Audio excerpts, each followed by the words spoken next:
بالله من الشيطان الرجيم بسم الله الرحمن الرحيم الحمد لله الذي لا يبلغ مدحته القائل ولا يحصي نعماءه العاقل ولا يؤدي حقه المجتهد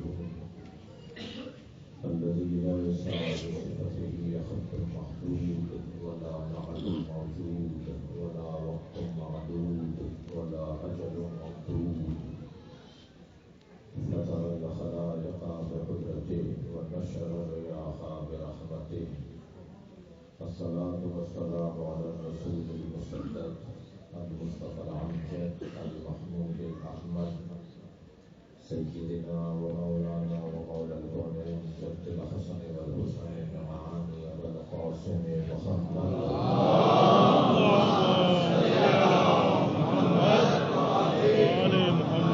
الطيبين الطاهرين المعصومين الذين قال الله إنما يريد الله ليذهب عنكم الرجس أهل البيت ويطهركم تطهيرا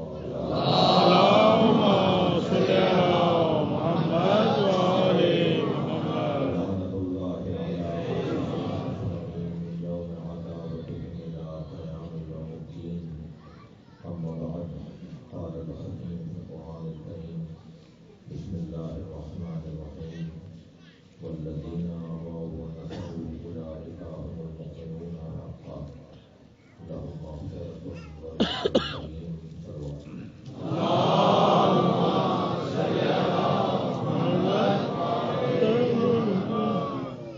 سورہ مبارک انفال کی آیت کریمہ اللہ اپنے حبیب کی مدد کرنے والوں کی تعریف کرتا ہے والذین آووا وہ لوگ جنہوں نے نبی کو پناہ دی ونصروا اور جنہوں نے نبی کی مدد کی اولئک هم المؤمنون حقا یہی وہی واقعی مومن ہیں لہم مغفرۃ انہی کے لیے مغفرت ہے ورزق کریم اور انہی کے لیے عمدہ رزق ہے نبی مکرم کی مدد کرنے والوں میں نبی کو پناہ فراہم کرنے والوں میں یوں تو ہر امام معصوم نبی کا بہترین مددگار ہے یوں تو اصحاب پیغمبر جنہوں نے ہجرت سے قبل خاص طور پر نبی کا ساتھ دیا اس لیے کہ ہجرت کے بعد آنے والے صحابہ کرام میں کچھ اور عنوانات بھی شامل تھے لیکن سنی شیعہ مسلمان محدثوں کا اہل رجال کا یہ مسلمہ نظریہ ہے کہ وہ جو افراد ہجرت سے پہلے نبی کے ساتھ تھے ان کا درجہ ان سے بلند ہے جو ہجرت کے بعد نبی کے ساتھ ہوئے شب شہادت پیغمبر اکرم بھی ہے نبی مکرم کا ساتھ دینے والے سب برابر نہیں تھے ہر ایک نے اپنے اعتبار سے نبی کا ساتھ دیا وہ برے وقت کے لوگ وہ پریشانی کے ایام کے لوگ خاص طور پر ہجرت سے پہلے کے لوگ صدر اسلام والے لوگ حضرت یاسر حضرت سمیہ حضرت بلال حضرت سلمان ادر اقدار ایک بڑی تعداد جو ہجرت سے پہلے نبی کے ساتھ تھی اور ان سب مددگاروں میں کمال حکمت پیغمبر یہ تھا کہ آپ کے گھر والوں نے آپ کا خوب ساتھ دیا اس لیے کہ جو سارے جہان کے لیے اچھا ہو اور گھر والوں کے لیے اچھا نہ ہو اس کی بات میں وزن نہیں ہوتا اگر کوئی چاہتا ہے کہ وہ کامیاب سیاست کرے اور کامیاب اپنی زندگی گزارے تو لازم ہے کہ اس کے گھر والے اس کا ساتھ دیں، اور گھر والے زبردستی ساتھ نہیں دیتے، گھر والے زبردستی ساتھ نہیں دیتے، گھر والے جب ساتھ دیتے ہیں جب حقیقت ہو، واقعیت ہو اور سچائی ہو، صداقت ہو۔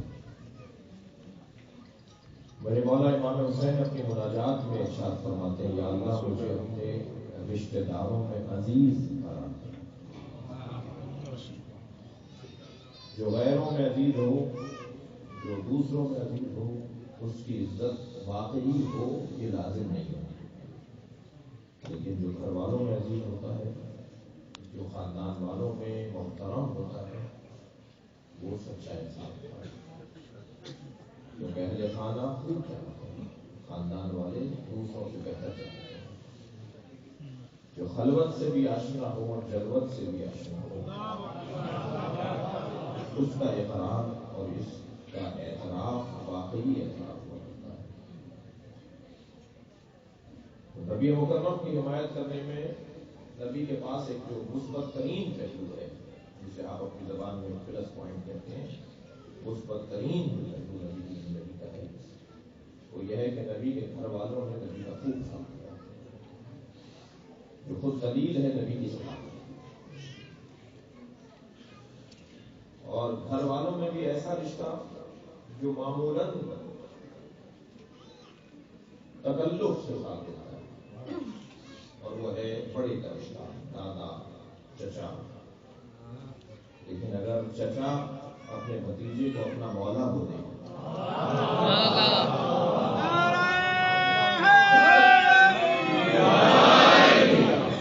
ابو طالب نبی مکرم کو اپنے بھتیجے کو، جسے پالا ہے، جس کی پرورش کی ہے، جسے گود میں اٹھایا ہے، جسے اپنے ہاتھ سے لقمے دیے ہیں، جسے اپنے بستر میں سلایا ہے، توجہ وہ وجود، وہ شخصیت اگر اپنے بھتیجے کو کہے کہ قم یا سیدی، دعوت العشیرہ میں کھڑے ہو جاؤ میرے سید، وبلغ ما تحب وترضى، اور وہ چیز پہنچاؤ جسے تم پسند کرتے ہو، فرمائے وتکلم رسالت ربک، اپنے رب کی رسالت کو پہنچاؤ۔ ابھی نبی نے نہیں کہا میں رسول ہوں،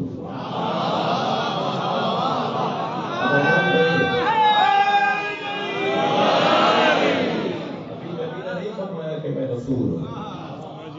اس سے پہلے کہ نبی اللہ نے رسالت فرمائے، حضرت ابو طالب بتا رہے ہیں کہ بعد میں کلمہ پڑھنے والے اور ہیں، کلمے کی تصدیق کرنے والا اور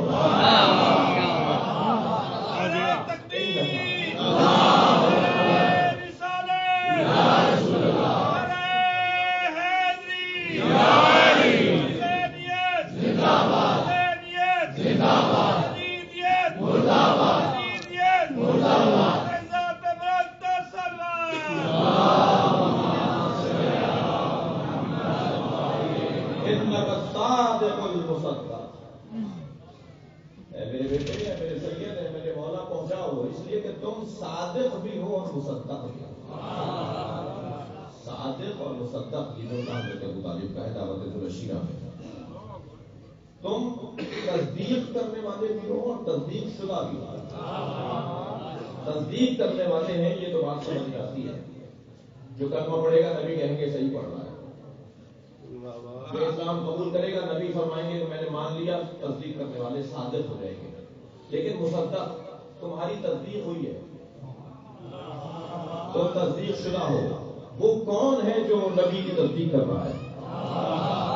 عزیزان گرامی، ساری دنیا کلمہ پڑھتی ہے، ابو طالب کو کلمہ پڑھتا ہے۔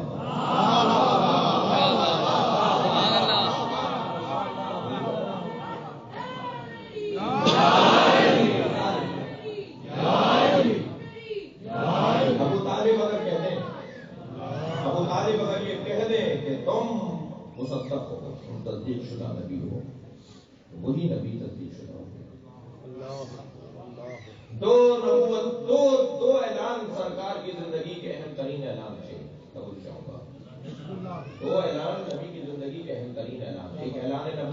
ایک اعلان ولایت علی ہے۔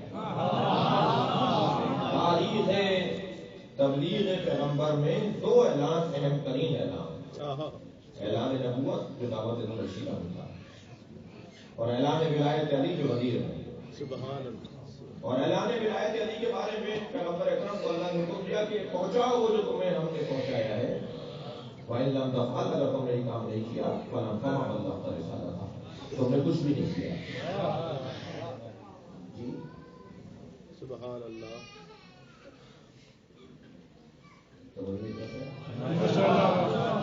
میں آوازوں سے ڈسٹرب نہیں ہو رہا، آپ تو نہیں ہو رہے؟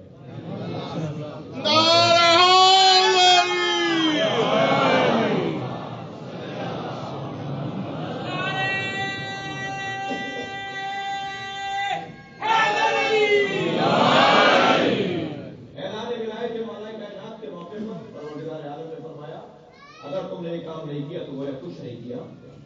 واللہ یعصمک من الناس، اللہ تمہیں لوگوں کے شر سے بچائے گا۔ معلوم ہوا ذہن مبارک پیغمبر میں کوئی شر آنے والا تھا کہ کوئی فساد پھیلائے گا، کوئی محفل خراب کرے گا، کوئی فساد پھیلائے گا، کوئی شر پھیلائے گا، یہ پیغمبر کے ذہن مبارک میں تھا۔ تبھی تو اللہ نے کہا ہے کہ اللہ تمہیں بچائے گا لوگوں کے شر سے۔ اور جو سرکار کے ذہن مبارک میں تھا ایسا ہوا بھی۔ جیسے ہی سرکار نے اعلان مولا کائنات کیا، ولایت کا اعلان کیا، تو ایک شخص کھڑا ہو گیا، کہنے لگا یا اپنی طرف سے کہہ رہے ہیں اللہ کی طرف سے۔ نبی نے فرمایا میں تو کوئی بات ہی نہیں کرتا سوائے اس کے کہ وہی آتی ہے۔ میں اللہ کے حکم سے یہ پیغام پہنچا رہا ہوں، میں علی کی ولایت کا پیغام پہنچا رہا ہوں، اپنے بھائی کی ولایت کا پیغام نہیں پہنچا رہا۔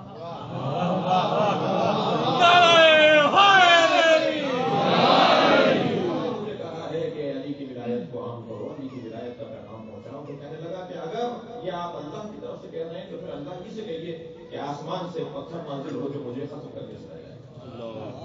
میں نے تو تاریخ میں بہت ڈھونڈا، پیغمبر نے اللہ سے عذاب نہیں مانگا اس کے کہنے پر۔ اس نے کہا نا کہ اللہ سے کہیں عذاب نازل ہو، پیغمبر نے نہیں کہا اللہ سے کہ اللہ عذاب مانگ رہا ہے، اس لیے کہ پیغمبر کو کہنے کی ضرورت نہیں ہوتی۔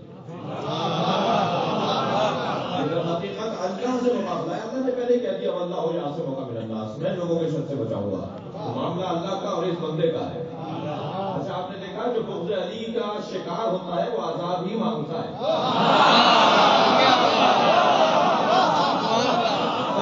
محمد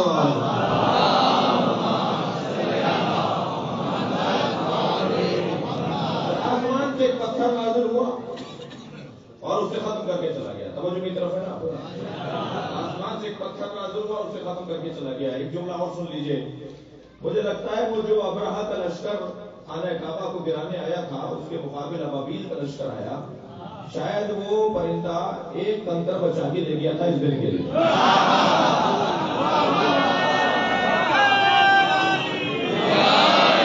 آسمان سے ایک پتھر نازل ہوا اور حارث بن نعمان فہری کو وہ پتھر ختم کر کے چلا گیا۔ ہو سکتا ہے بہت سارے اور لوگوں کے دلوں میں یہ جملے ہوں، مگر ایک عذاب دیکھ کر دوسروں کی ضرورت نہیں ہوتی۔ وہاں تمام ہو گیا۔ اللہ نے ایک ہی مرحلے پر دشمن ولایت علی کا کام دیا۔ یہاں اللہ نے کہا کہ واللہ یعصمک من الناس، میں تمہیں لوگوں کے شر سے بچاؤں گا۔ شر ہوا، اللہ نے بچایا۔ دعوت ذوالعشیرہ میں بھی تو شر ہوا، مگر اللہ نے نہیں کہا کہ میں تمہیں لوگوں کے شر سے بچاؤں گا، اس لیے کہ وہاں ابو طالب حمایت کے لیے موجود ہے۔ پڑھے محمد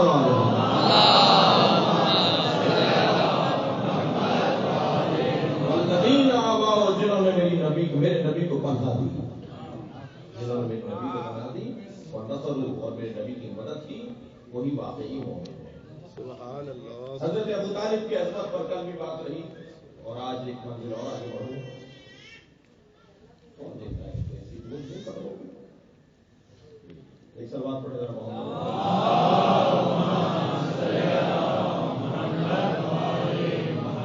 اس سے بلند سلوات ہوتی ہے۔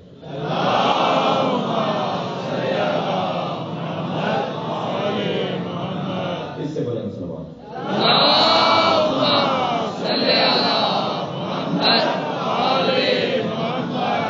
حضرت ابو طالب کی عظمت میں یہ باپ بہت ہی اہم ترین باب ہے کہ حضرت ابو طالب عالم غیب سے وابستہ ذات کو کہتے ہیں، عالم انوار سے وابستہ بہت جانتے ہیں ابو طالب کہ عالم غیب میں کیا ہو رہا ہے۔ اللہ میں بڑی زبان کا جملہ کہتا ہوں، ابو طالب مزاج دان الہی کو کہا جاتا ہے۔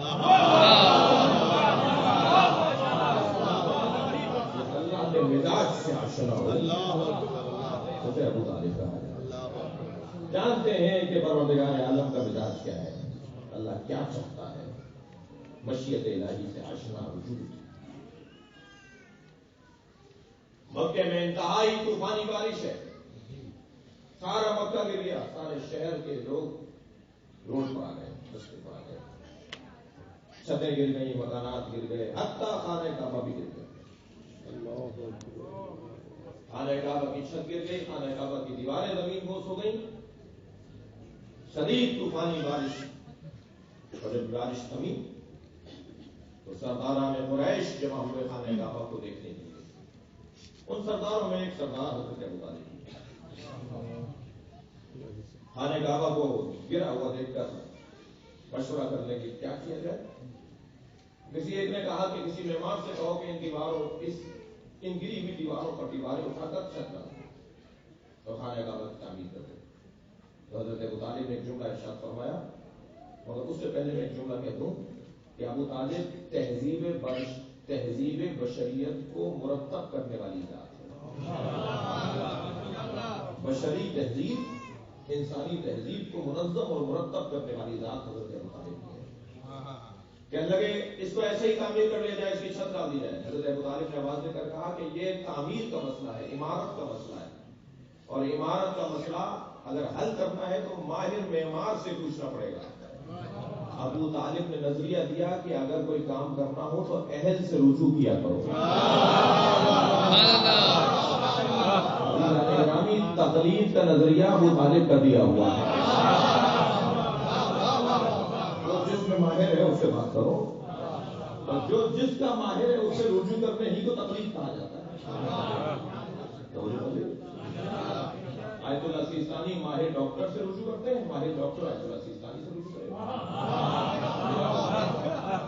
جو جس فن کا ماہر ہے اس فن کے مالک سے اور اہل سے رجوع کرنے کو تقلید کرتے ہیں۔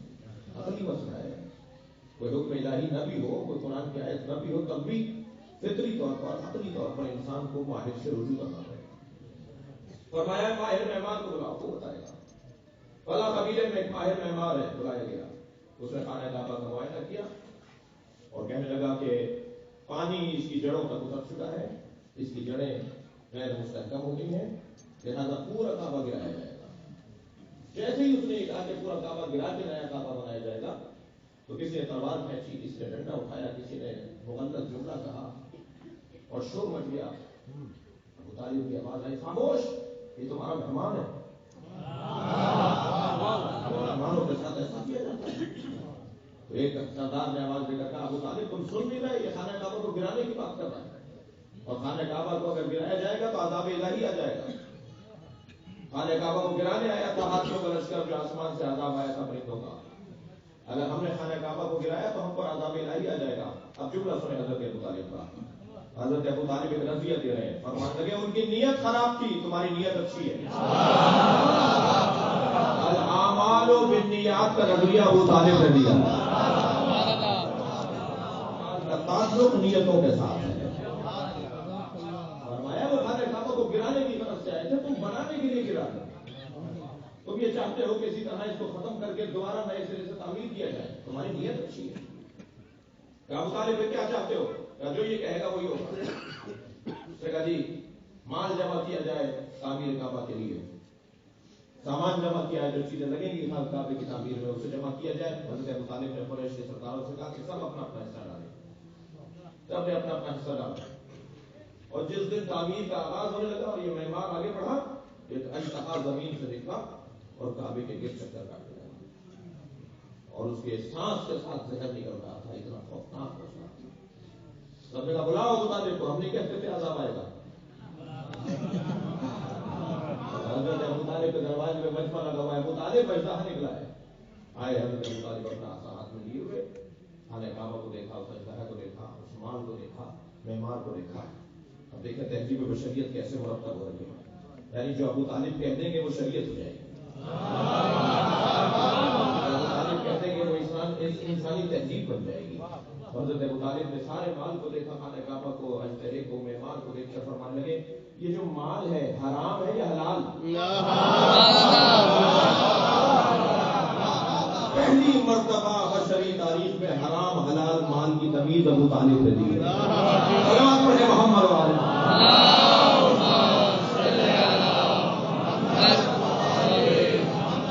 جھک گئی. حضرت ابو طالب نے فرمایا یہ مال جو جمع ہوا ہے خانہ کعبہ کو بنانے کے لیے حرام مال ہے حلال؟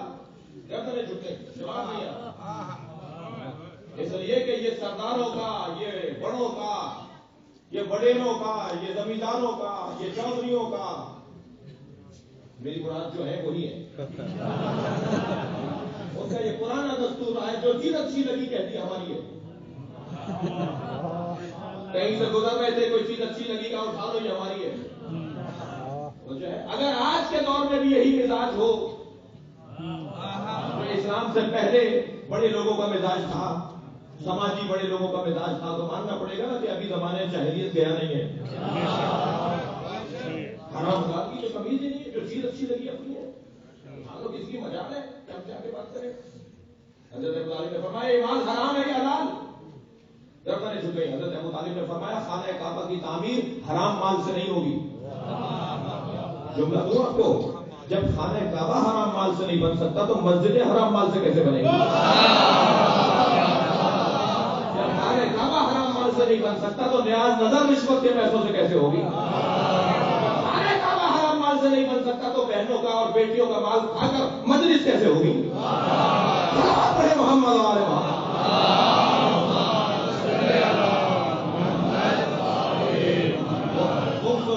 کی ادائیگی کے بغیر نیک کام کیسے ہوں گے؟ صلوات پڑھے محمد والے محمد.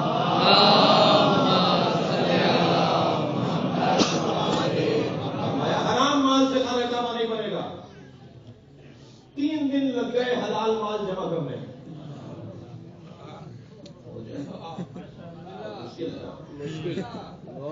ضرورت تو دیکھیے حرام کھانے والوں کی. یہ حرام مال سے جب مکان بناتے ہیں تو اتحاد من فضل ربی. ضرورت تو دیکھیے حرام خوروں کی. ضرورت دیکھیے کہ اپنے گھروں پہ لکھتے ہیں رشوت کے پیسے سے، مجبور لوگوں کے پیسوں سے فائل اوپر لانے کے لیے اتنے لاکھ روپے دے دو تمہاری فائل اوپر آ جائے گی. ان پیسوں سے مجبور لوگ، غریب لوگوں کے پیسے سے وہ کیسے جوڑ کر ان رشوت خوروں کو پیسہ دیتا ہے. اور یہ پھر اپنا مکان بناتے ہیں، گاڑی خریدتے ہیں، اور پھر کہتے ہیں ضرورت دیکھیں، بدتمیزی دیکھیں کہ آج ہمیں فضل ربی. رشوت کے پیسے کو کہتے ہیں فضل ربی ہے، ضرورت ہے، بدتمیزی ہے. حرام لقمہ پیٹ میں جائے گا تو حق بات سمجھ میں نہیں آئے گی. امام حسین نے فرمایا، امام نے فرمایا میری باتیں تم پہ اثر کیوں نہیں کر رہی؟ میدان کربلا میں جب امام نے لشکر عزیز سے خطاب کیا، کوئی امام کی بات کو سن کر سنی کر رہا تھا، کوئی امام کی بات پہ اثر نہیں دے رہا تھا. امام نے فرمایا میری بات کا اثر تم پہ کیوں نہیں ہو رہا؟ اس لیے کہ تمہارے شکموں میں حرام لقمے جاتے ہیں. حق بات سچ بات اسے نہیں سمجھ میں آتی جس کے پیٹ میں حرام لقمہ. میں آپ سے التماس کروں گا، التجا کروں گا، احتیاط آپ کے یہاں ماشاء اللہ ہے، کے جانے والوں کے یہاں احتیاط اور بڑھنی چاہیے. ان بچوں کے شکموں میں حرام لقمہ نہ جائے. حضرت ابو طالب نے فرمایا حرام مال سے کعبہ نہیں بنے گا. 3 دن کے بعد حلال مال جمع ہوا، توجہ ہوگا. 3 دن کے بعد حلال مال جمع ہوا خانہ کعبہ کی تعمیر کے لیے. اب ابو طالب فرما رہے میں کھڑا ہوں گا، دیکھوں گا کیا ہوتا ہے. اجدہا بیٹھا ہوا ہے، حلال مال جمع ہو گیا ہے، جائز مال جمع ہو گیا ہے. مہمان سے فرمایا اب تعمیر کرو. غیب سے وابستہ ذات کو ابو طالب کہتے ہیں. ایک مرتبہ جس اعتماد کے ساتھ حضرت ابو طالب نے فرمایا کہ اب کعبے کی تعمیر کرو، جیسے ہی اسے حکم دیا آسمان سے ایک پرندہ نازل ہوا، اجدہا اٹھا کے لے گیا. پڑھے محمد والے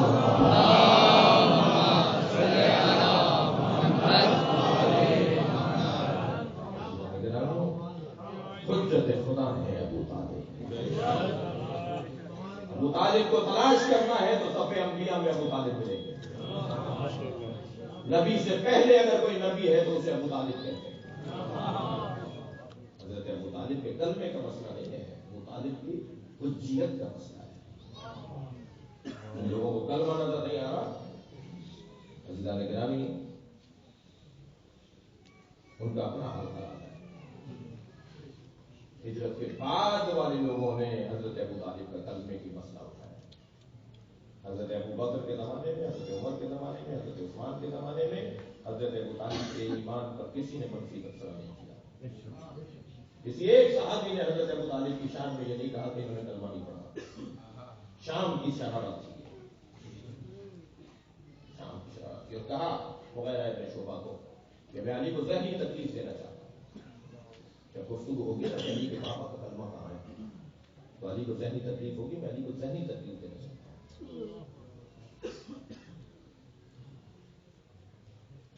مسائل کی رات ہے, مگر حضرت ابو طالب کی زندگی کا ایک اہم ترین پہلو ہے تقیہ.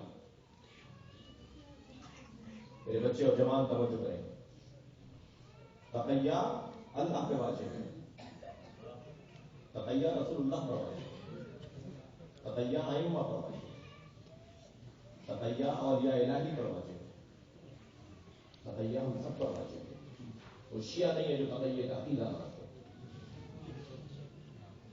معلوم ہے کیا کہہ رہا ہوں, بغیر دلیل کے بات نہیں. تقیہ کا مطلب بیٹھ جاؤ بیٹا, بیٹھ جاؤ. تقیہ کا مطلب خوف کھانا نہیں ہے. تقیہ کا مطلب خوف زدہ ہونا نہیں ہے. تقیہ کا مطلب مخاطب کی استعداد کو پرکھ کر بات کرنا ہے. مخاطب کی استعداد.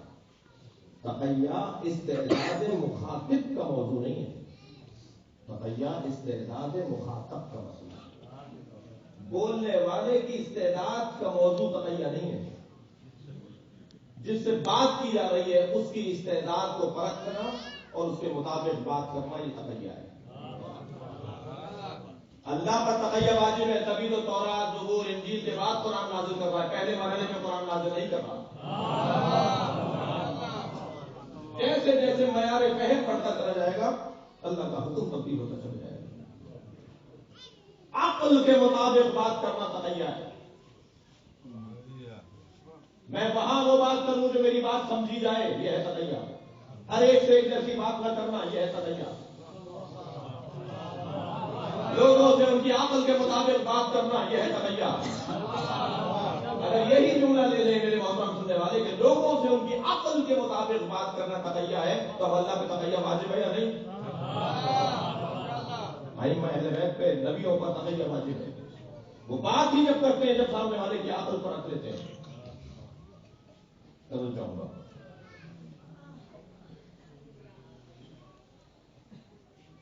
ایک موضوع ہے قادر اور ایک موضوع ہے مقدور. ایک عنوان گفتگو ہے قادر یا قدرت, اور ایک ہے مقدریت, مقدوریت. اللہ قادر مطلق ہے, لیکن اللہ کی قدرت اس وقت مطلق ہوگی کہ جب مقابل میں مقدور میں اہلیت ہے. اللہ نے ساری کائنات کن فیکون میں بنائی, مگر آسمان 6 دنوں میں بنائے. یہ آسمان ایک دن میں کیوں نہیں بنا؟ اس لیے کہ اللہ قادر ہے, آسمان مقدور نہیں ہے ایک لمحے میں بن جائے. اور جب تک مقدور کی بحث نہیں آئے گی اس وقت تک قدرت کا مفہوم واضح نہیں ہوگا. جب تک مخاطب کی اہلیت سمجھ میں نہیں آئے گی اس وقت تک مفہوم تقیہ واضح نہیں ہوگا. مفہوم تقیہ سامنے والے کے مطابق ہے. تقیہ اللہ پر, رسول پر, اہل بیت پر, ائمہ پر, ہم پر, سب پر واجب ہے. سب کو عقل کے مطابق بات کرنی چاہیے. یہ ہے مفہوم تقیہ. دربار امام الرشید ہے, امام سے سوال ہوا میرے مولا امام رضا سے,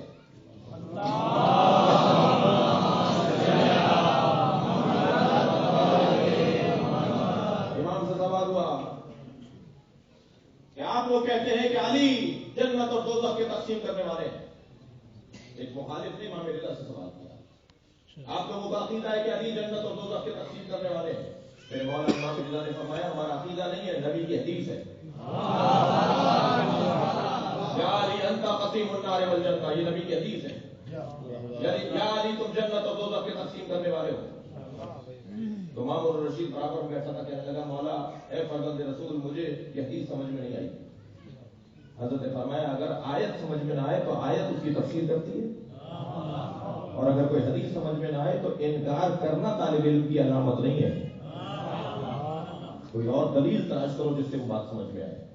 یہ پیغمبر کی حدیث ہے کہ علی تم جنت اور دوزخ کے تقسیم کرنے والے ہو. اگر یہ حدیث سمجھ میں نہیں آ رہی تو امام فرماتے ہیں میں ایک اور حدیث سنا دیتا ہوں, وہ حدیث اس حدیث کو سمجھا دی. امام نے فرمایا کیا تم نے پیغمبر کی اس حدیث کو سنا ہے اور اس حدیث پر یقین ہے کہ یا علی حب کا ایمان و بغض کا کفر. علی تم سے محبت ایمان ہے, تم سے نفرت کفر ہے. تو علی سے محبت کرے گا جنت میں جائے گا, علی سے نفرت کرے گا دوزخ میں جائے گا. علی کی وجہ سے جنت اور دوزخ میں جائے گا. صلوات پڑھے محمد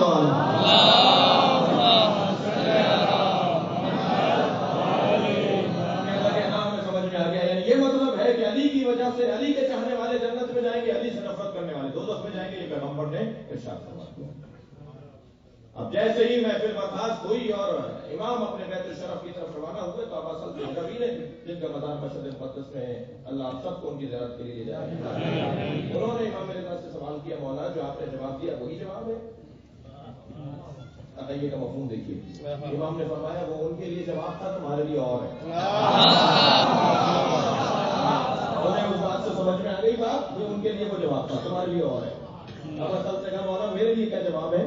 فرمانے لگے علی محشر میں کھڑے ہوں گے, جنت سے کہیں گے یہ میرا ہے, دوزخ سے کہیں گے تیرا ہے.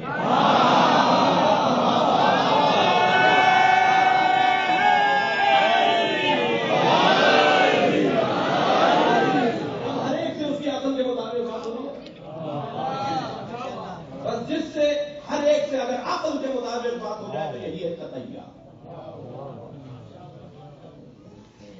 میرے معصوم امام کی خدمت میں ایک شخص نے آ کے سوال کیا مولا سجدے میں 3 مرتبہ ذکر پڑھوں یا ایک دفعہ؟ امام جانتے تھے اس کے ہر کام میں سکون اور ٹھہراؤ ہے. امام نے فرمایا ایک دفعہ. ابھی وہ بیٹھا تھا, دوسرا آیا, اس نے یہی سوال کر لیا مولا سجدے میں 3 دفعہ ذکر سجدہ پڑھوں یا ایک دفعہ؟ امام جانتے تھے یہ اجرت میں رہتا ہے. امام نے فرمایا 3 دفعہ. مجھے پہلے سے بیٹھا تھا, کہنے لگا مولا آپ نے مجھے تو کہا ایک دفعہ, اسے فرمایا 3 دفعہ. فرمایا تمہاری طبیعت پہ ٹھہراؤ, اس کی طبیعت تو اجرت ہے. ہر ایک کی عقل کے مطابق بات ہو جائے تو اسی کو تقیہ کہا ہے. کتنا حسین ہے تقیہ. صلوات پڑھے گا محمد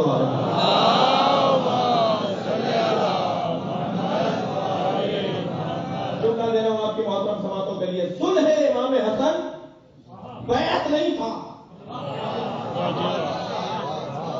صلح امام حسن تقیہ کا ایک بہترین عنوان تھا.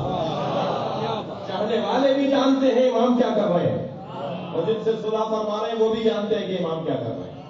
ہر ایک اپنی عقل کے مطابق صلح کو لے رہا ہے, یہی تو تقیہ ہے. صلح امام حسن بیعت نہیں ہے. توجہ چاہوں گا, صلح امام حسن در حقیقت تقیہ کا ایک بہترین عنوان. دلیل دینے جا رہا ہوں. صلح برابری کی بنیاد پہ کی جاتی ہے. امام حسن نے صلح فرمائی ہے, بیعت نہیں کی. اور موٹی سی دلیل دے دیتا ہوں کہ امام حسن نے صلح فرمائی ہے, بیعت نہیں کی. اگر صلح بیعت ہے تو کیا پیغمبر نے مشرکین قریش کی بیعت کی تھی؟ محمد والے محمد.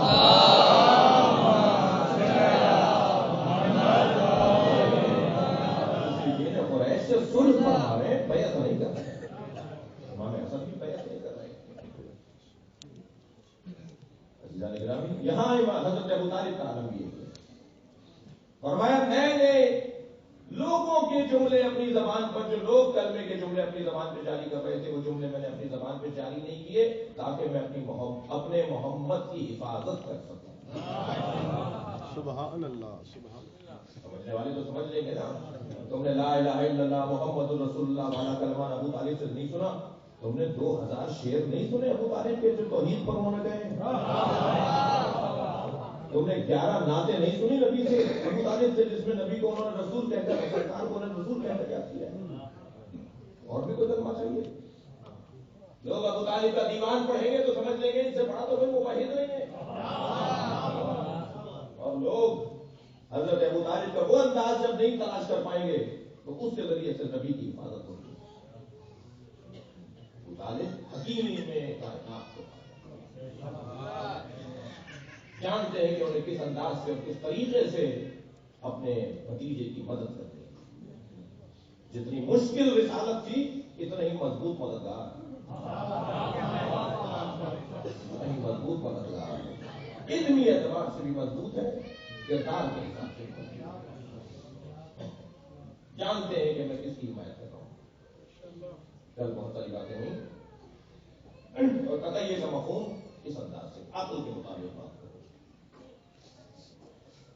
کبھی ایسا نہیں ملے گا کہ حضرت ابو طالب نے ان کے پاس جا کر ان کے مطلب کی بات کی ہو، نبی کے پاس آ کے نبی کے مطلب کی بات کی۔ ابو طالب پہلا توحیدی اجلاس کہاں ہو رہا ہے؟ دعوت الرشیدہ کہاں ہے؟ دعوت الرشیدہ توحیدی اجلاس ہے، پہلا توحیدی اجلاس ہے۔ پہلا توحیدی اجلاس ابو طالب کے گھر ہو رہا ہے۔ خانہ کعبہ میں کیوں نہیں ہوا؟ کہ وہاں بت رکھے ہوئے تھے۔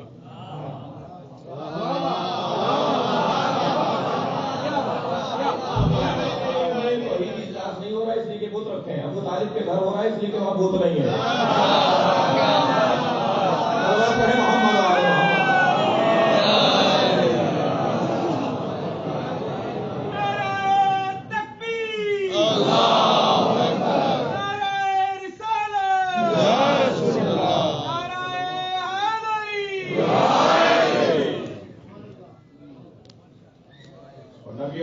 جناب ابو طالب کی رحلت پر 1 سال تک غم منا رہے ہیں، رو رہے ہیں، فدیہ کر رہے ہیں، ماما نہیں ہے۔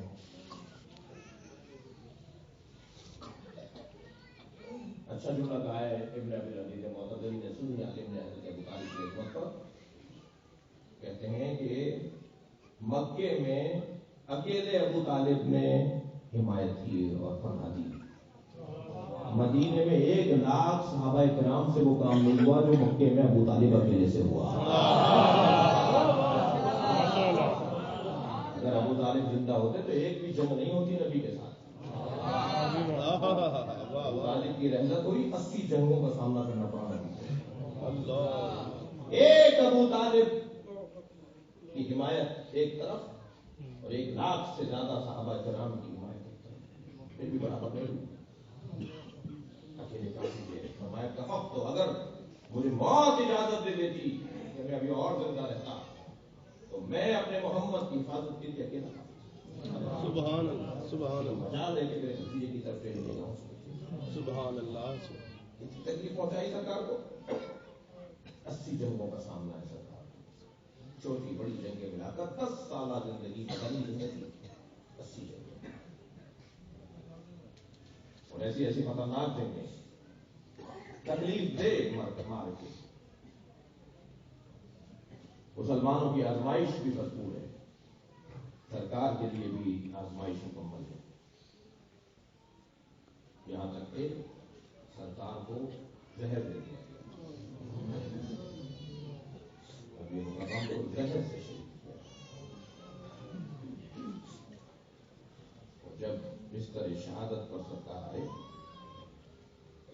تو حضرت فاطمہ فرماتی ہیں کہ میں نے اپنے بابا کو آواز دی، میرے بابا نے جواب نہیں دیا تو میں نے حضرت ابو طالب کے دیوان سے کچھ اشعار پڑھنا شروع کیا، جیسے جیسے اشعار پڑھتی جا رہی تھی ایسے ایسے میرے بابا کے بدن مبارک میں تعلق ہو رہا تھا، آنکھ کھولتی فرمانے لگے آگا اور امی یا فاطمہ، فاطمہ یہ میرے چچا کے الفاظ ہیں اور شفا ہو گئی میرے بابا کو، یہ بھی فرماتے ہیں بابا کو شفا ہو گئی۔ ابو طالب کے اشعار سن کر دروازے پہ دستک ہوئی، بیوی نے فرمایا کون ہے؟ کہا میں نبی سے ملنے آیا ہوں۔ نے فرمایا میرے بابا کی طبیعت اچھی نہیں ہے. چلا گیا. کچھ دیر کے بعد پھر وہی آواز آئی.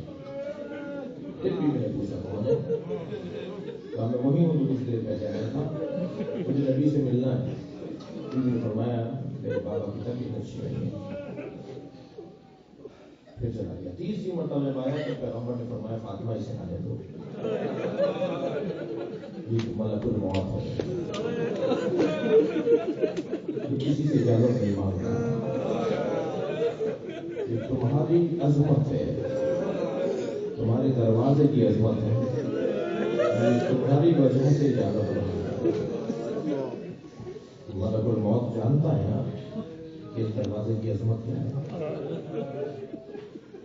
جس دروازے پر فرشتہ بیٹھ جائے, جس دروازے پر نبی سلام کرے, اس دروازے کو آگ لگائی گئی. اس دروازے کو سیدہ پہ جلتا ہوا دروازہ بنایا گیا. بابا کا سر ہے, سیدہ زہرا کا دانو ہے. ایک مرتبہ نبی مکرم نے جناب زہرا کا ہاتھ پکڑا اور وصیتیں فرمائی. فرمایا فاطمہ ملک الموت آ گیا ہے, یہ مجھے لے جانے کے لیے آیا ہے. میں اپنے رب سے, اپنے خالق سے مشتاق ملاقات ہوں. کچھ وصیتیں فرما کے نبی مکرم کی روح پرواز کر گئی. جناب زہرا نے ہی لیا کرنا شروع کیا. اتنا روئی کہ 95 دن یا 75 دن سیدہ کے آنسو تھمے نہیں. ابھی جناب رسالت مآب کا تابوت بھی آپ دیکھیں گے نا, امام حسن کا تابوت بھی ابھی آپ زیارت کریں گے, اور نبی کے تابوت کی زیارت بھی کریں گے. حق ہے کہ نبی کا تابوت اٹھایا جائے, اس لیے کہ جس کے جنازے میں 11 افراد ہیں.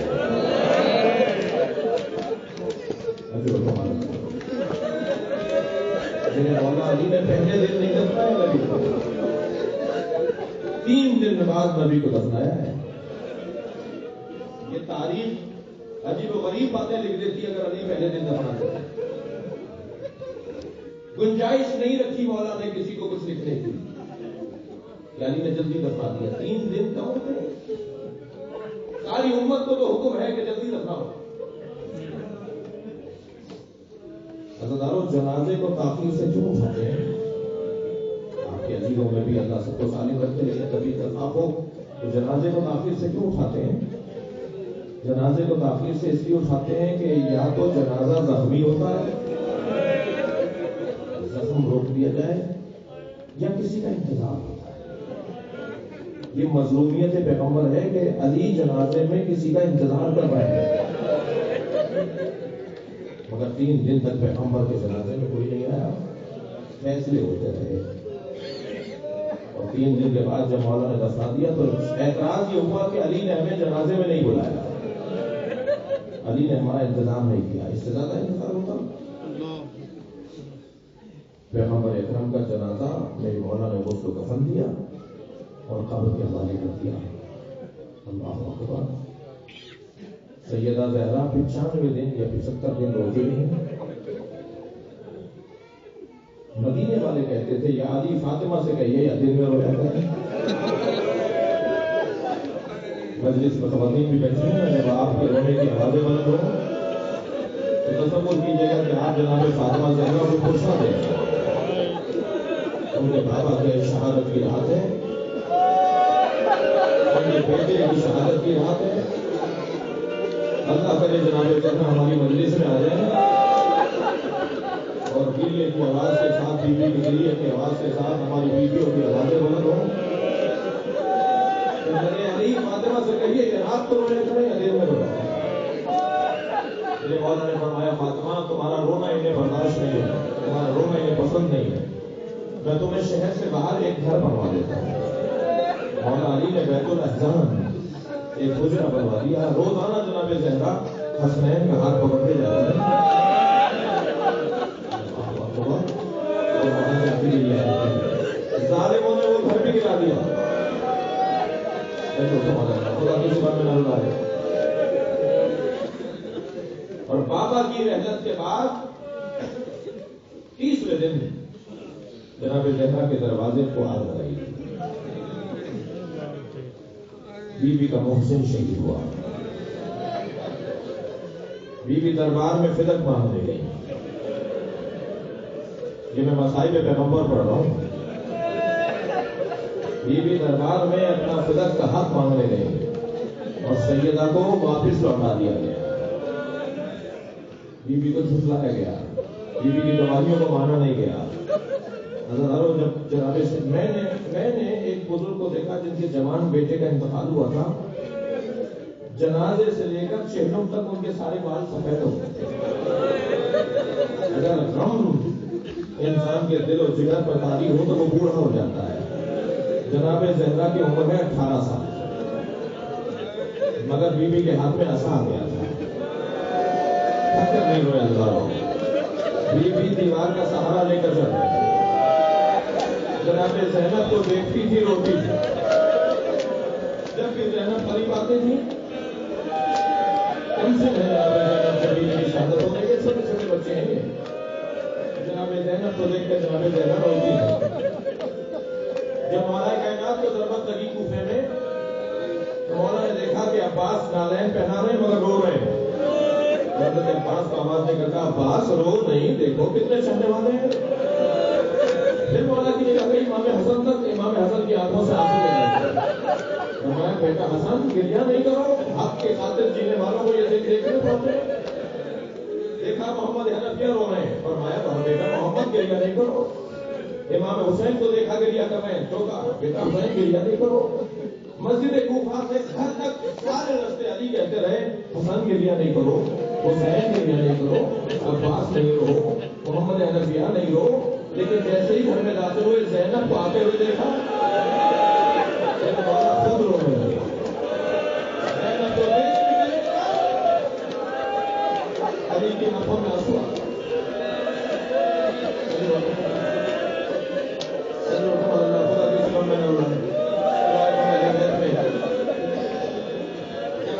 لوٹی ہے نا جناب زینب کو دیکھ کر جناب زہرا ہو رہی ہے. اتنا غم تھا جناب زہرا کے رہنے مبارک. بچوں کو جمع کر کے کہنے لگی مجھے آج جلدی نہیں ہے, آپ کو بھی تکلف کرنے کے لیے نہیں ہے.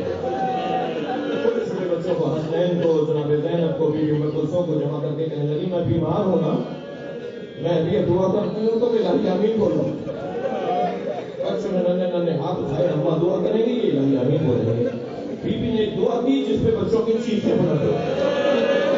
وہ یہ کہ اللہم عجل وفاتی, یا اللہ میری وفات کرے,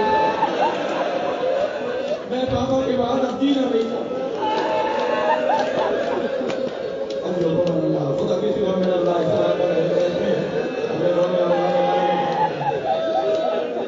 نبی کی اکلوتی بیٹی,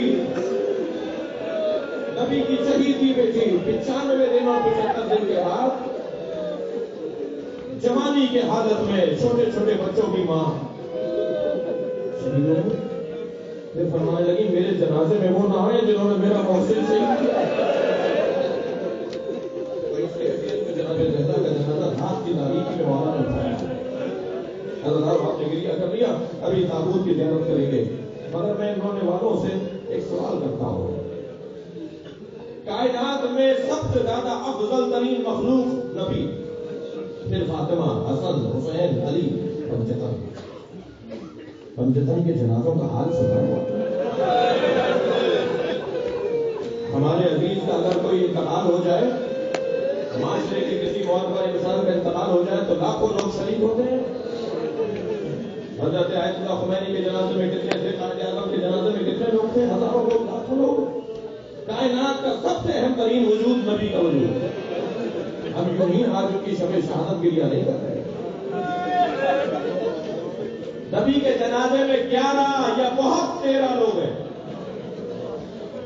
11 لوگ نبی کے جنازے میں, آپ زیادہ لگائیے, 13 لوگ نبی کے جنازے میں.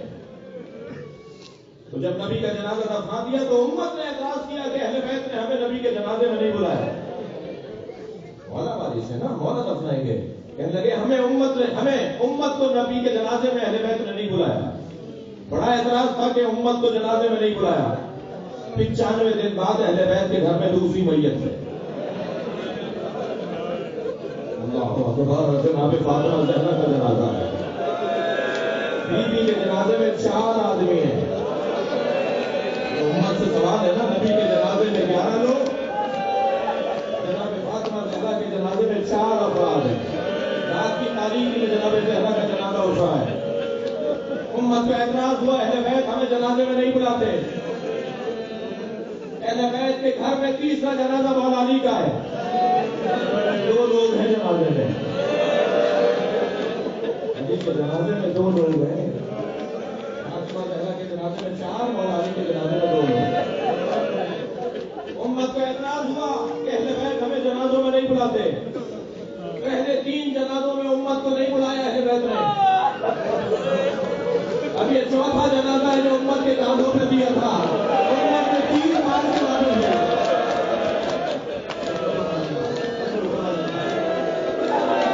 سلام ہو زینب کبریٰ جیسی بہن کا. امام حسن کا جنازہ واپس کرنے آیا. میرے مولا کے بدن پر تیر لگے ہوئے, جنازے پر تیر لگے. پہلے تیر نکالتی نہیں. میں نے مقتل میں پڑھا حضرت عباس اپنا سر دیوار میں مار رہے تھے اور مولا امام حسین فرما رہے تھے عباس برداشت کرو.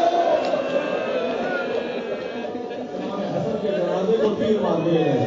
یہ 4تھا جنازہ ہے نا اہل بیت کا جو امت نے تیر مار کے واپس کر دیا. 5واں جنازہ سنیے.